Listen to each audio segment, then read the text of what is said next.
Welcome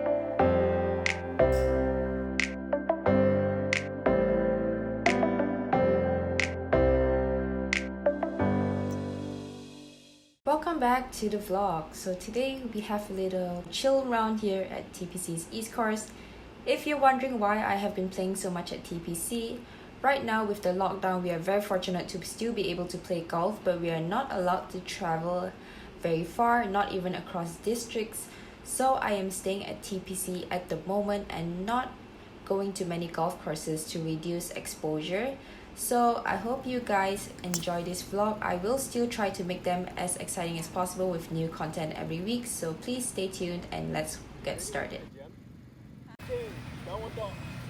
Morning yoga. So right off the bat here, you will see Lazy Jen, who has time to see other people hit their shots but does not have time to go back to the cart and change her golf club.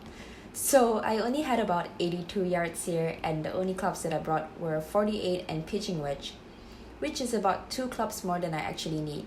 So even a 52 is actually kind of pushing it for this distance, but it definitely was the club that I should have been hitting, but I was too lazy to go back to the golf cart. So that is just a typical golfer thing. I know you do it too, and I do it too. The golf cart is so near, but sometimes it just seems so far. So it wasn't a perfect shot, but you know what? When you are lazy and you still get an okay result, we will take it. So I still left myself on the green with a birdie putt. It was definitely a much longer putt than I should be having, but you know what? It's the first hole. We won't complain about a birdie putt, and we definitely won't complain about a tap-in par. On to the next hole, which is a par 4. This par 4 bunkers down the left side, so I always just try to hit it down the right side here. Today it was actually drizzling in the morning before we even teed off, so it was kind of a gloomy day, and I think you can tell the sky is just kind of dark. There aren't really any clouds, and this was about 7:50 in the morning. So the sun should definitely be out by now, but it was a gloomy day, so we can expect that the ball will not travel as far as normal. So really what we want to do here is try to get it on the fairway, and I hit a good shot there, but it was just about 1 yard too far right. So it got stuck in that little rough. And one thing I really always do, if you notice, I always just go and see what kind of lie I have. I always put my club behind the ball just to be able to anticipate what kind of shot is gonna come out from it, especially when I'm in the rough like this. For this shot, I knew that it was sitting pretty far in, and with the rough being so wet this early in the morning, I did not think that it was gonna get there. So I actually aimed right, because I knew that if it was going to be short, it's definitely better to be short right, because then you would not get in that bunker, which is a good thing that I did that, because if I did not, my distance would definitely have been in the bunker. Now here we have Jen attempting a flop over the bunker. It's looking good.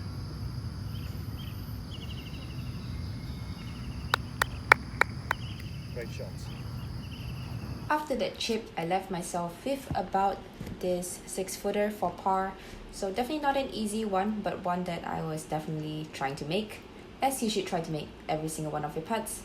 And you can watch Diane moonwalking behind me. I don't really know what she was doing there, but I thought that was pretty funny. On to the par 5 12. So for this whole tee shot is very important. Really all you want to do is get it in play, because as you can see, it does look very narrow, and it looks more narrow in real life because those trees on the left are definitely growing, as you can already see one branch sticking out. So it just always leads you towards the right side of this fairway, but if you hit it to the right, you are definitely going to be in the trees. And there is actually space down the left side, but I just think because of the orientation of this hole, people just always tend to push it right. So you do want to make sure that you choose a good target there. I hit a good shot and left myself on the fairway. So from the fairway, I really was just trying to get it as close as possible. If you saw my other video where I didn't use a Bushnell for my round, I actually started hitting more aggressive, playing more aggressively in par 5s, and I thought that that was actually so much more fun. So I decided to go with 3-wood here for my second shot. I've got 72 yards to the pin, and this is kind of one of those really awkward positions where the ball is not sitting in a good lie, so I need to hit it hard enough. But since it's in a rough, it's going to be flying out. So really the goal here is just to get it on the green as close as I possibly can and try to give myself a putt for birdie.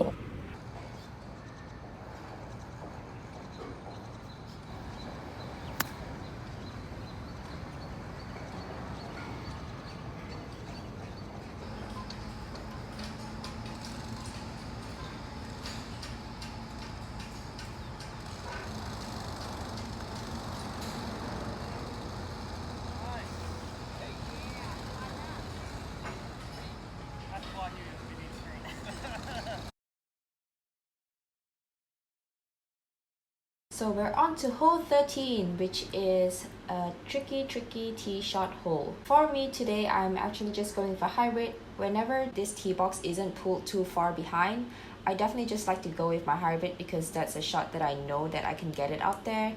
And for this hole, honestly, all you want to do is make sure you have a club that's going to be good to carry that water over there, and once you carry that water, you are pretty much going to be good because it is not a long hole. So from there, you really only need a wedge. So I left myself in a good position. It actually kicked right from where I was, so I actually ended up over here next to the cart path. So we've got a mud ball here on the left side, which means chances are it's going to go a little bit right.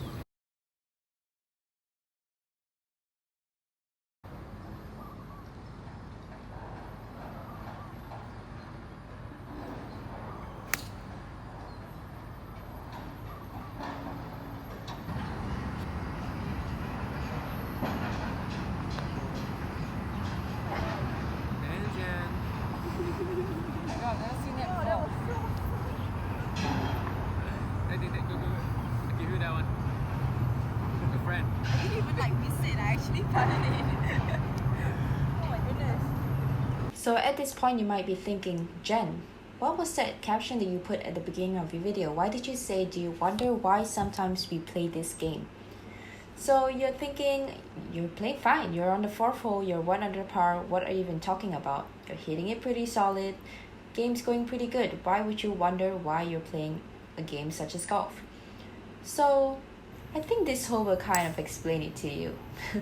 Hit a pretty good shot there. Hit a hybrid over here. It's usually a hybrid shot for me. And left myself on the fairway. And had about an 140-yard shot. So I'm hitting an 8-iron, which usually carries about 135. And there is bunker in front of the pin. So you do need to make sure you carry enough. And I hit this 8-iron. Pretty darn solid. Actually a really good shot. I would be happy with that shot on any other hole. But in golf, as in life, sometimes a good shot doesn't get rewarded and a good shot gets punished. So you hit this anywhere right off this pin and it just kicks and bounces into the water. So from a good shot here, now I'm struggling just to make a bogey. And with this putt, I had about a 6-footer. I actually hit a good putt and it decides not to break. So as you can see here, anything right, you can't even see how severe the slope is, but it actually all just slopes down towards that water and there's no rough there. So if you're right, you're in the water.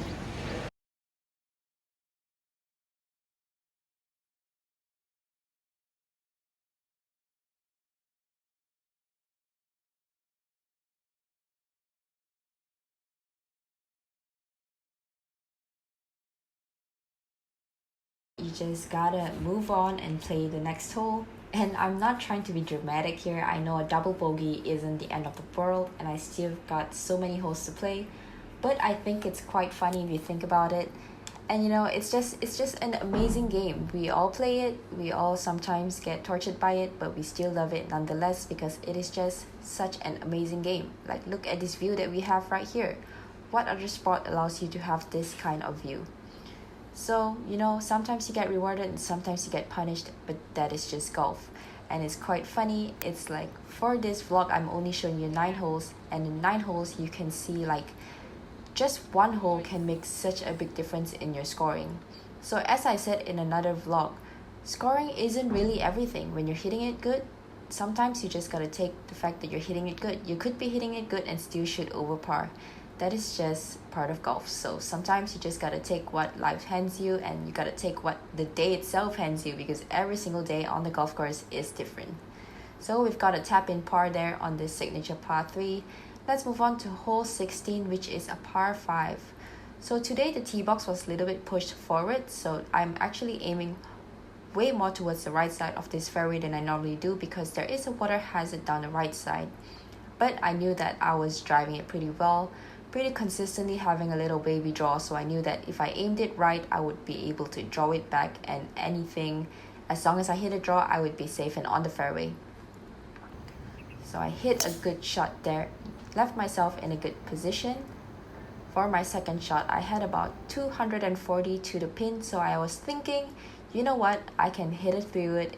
Even if I go to those bunkers, if I'm in the bunker next to the green, I can still get it up and down from there. So hitting a 3-wood here for my second shot, and as I mentioned in my other par 5, I've just been trying to be more aggressive in my par 5s because I'm thinking, why not? So I'm hitting a 3-wood here and actually hit a decent shot, but just caught the side of that tree and actually got pretty darn lucky because I ended up short of the bunker. Although it wasn't the perfect lie, it was still a playable shot, so definitely not complaining about that. Would much rather be there than in the bunker with a 70 plus yard shot into the green. But you know, as you said, that's just the risk and reward of playing golf. If I wanted to, I would have just laid up with a 7-iron just now and probably would have put me in the same position. But you know what, it doesn't really matter. Sometimes it just happens. You just gotta try to do the best with what you can in every situation that you're put in. So over here, hitting a 58-degree wedge, and I caught that really good. I knew that it was going to draw a little bit with the lie with the ball above my feet. So I hit a good shot there and gave myself this downhill little 7-footer for birdie on this hole. And a nice little birdie bonus there on 16. Let's move on to 17, which is a par 3. I am hitting a 6-iron here, and I'm actually aiming a little bit out to the right side just because I know that on the right side, if I hit a draw, I would be getting it closer to the pin, and if I don't, I'm still having a putt towards the pin. And unfortunately, I hit it way too straight there, but you know what, as I said, it was an okay shot. It's, you know, even if I hit it right, it's still gonna be somewhere on the green, allow me to putt. That's the nice thing about knowing where your ball is going on the day. I knew on this day, if anything, my ball was just going to draw a little bit. It was definitely not going to push. So I was confident enough to aim right because of that. If I was playing with a push and a draw today, I would not be aiming it that far right because I would be worried that if I push it, it's definitely going in the water hazard on the right side. So that is the nice thing about knowing your shot shape and knowing which way you're going to miss. So every single day you play golf, you know, every day is not the same. You have to pay attention to these kind of things. And if you're lucky enough to have a day where you're only missing it one way, that just makes golf a lot easier. So without pointing out the obvious, let's go to hole 18. This par 4, need a good drive here because you do want to get yourself on the fairway. And I hit a good shot there, but it was just a little bit left and left me in a very, very weird lie because it was kind of in between the rough and the fairway, or the first cut, I guess you could say. And it was just one of those weird lies where the ball was just sitting right in the center of it. So I took more club here because I knew if anything, definitely need to go over, water in front. Pin today was in front and close to the water as well, so did not want to play with that at all. Just took more club, which resulted in me being over. But you know what, over for this hole is fine. Much better than being short. Still have a chip, and that is all you can ask for sometimes. You know, just keep away from the hazards and stuff like that, and just try to get yourself in a good position to score.